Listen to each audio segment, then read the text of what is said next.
So another good news, Kyle. Dash lights work.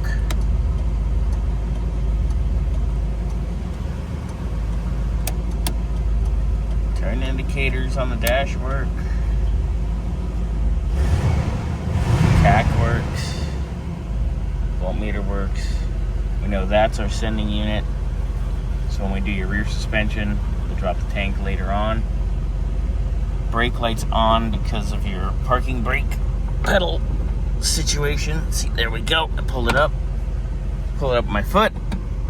It goes out. See? Much as soon as I let it go, back on. So, we know the light is working and that circuit works. That's good, I guess.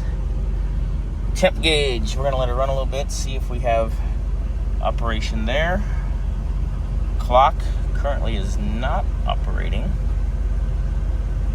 so that's notes for later. But hey, guess what? You can drive at night now. Ooh, dome light works too. Hallelujah.